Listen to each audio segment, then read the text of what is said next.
আমিও সেটাই বলবো, কিন্তু গত 15 বছরের অবসান যখন ঘটেছে, 5ই আগস্টের পরে আমরা ভেবেছিলাম গণমাধ্যমের স্বাধীনতা নিয়ে সবাই সচেষ্ট হবেন, কথা বলবেন। গণমাধ্যম 15 বছরের যে একটা দমবন্ধ পরিবেশে ছিল, সেটা থেকে আমরা মুক্তি পাব।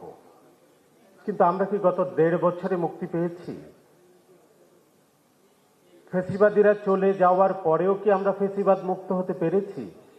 আচরণগত কোনো পরিবর্তন কি আমরা লক্ষ্য করেছি? আমরা কথায় কথায় এখনো যদি আমরা ক্ষমতাকে প্রশ্ন করি, এখনো যদি আমরা অনিয়মের বিরুদ্ধে কথা বলি, আমাদেরকে বলা হয় ফেসিবাদের দোসর। ফেসিবাদের দোসররা এখনো রয়ে গেছে। আসলে এটা একটা বুলি হয়ে গেছে এখন। ফেসিবাদ যে একটা কঠিন শব্দ, যে একটা গুরুত্বপূর্ণ শব্দ, সেটাকে আমরা খুব খেলো বানিয়ে ফেলছি। আমরা যাকে তাকে আক্রমণ করছি, সোশ্যাল মিডিয়ায় যাকে তাকে হেয় প্রতিপন্ন করছি, চরিত্র হনন করছি।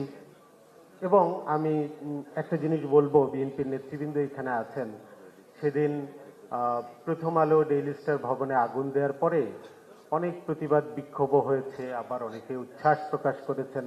ফেসবুকে আমি দেখলাম একটা কমেন্টস আসলো, বিএনপি কোথায়, বিএনপি এখন কি ভূমিকা রাখছে? হয়তো বলবেন যে আমরা তো পাওয়ারে নাই। পাওয়ারে না থাকলেও কি কোনো ভূমিকা রাখার সুযোগ নেই?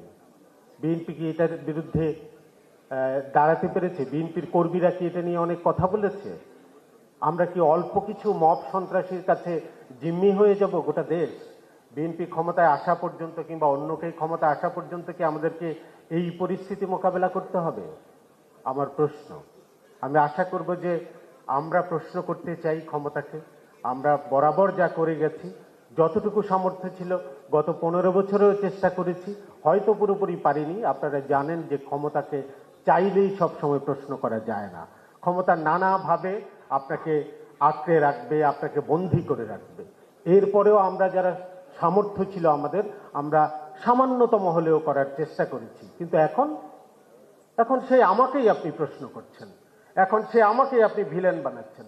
আগেও তারা আমাদের সমালোচনা করতো, আগে যারা ছিল তারা আমাদের নাম মেনশন করে করে কথা বলতো, এখনো আমাদেরকে, এখন যারা আছেন তারা কথা বলছেন।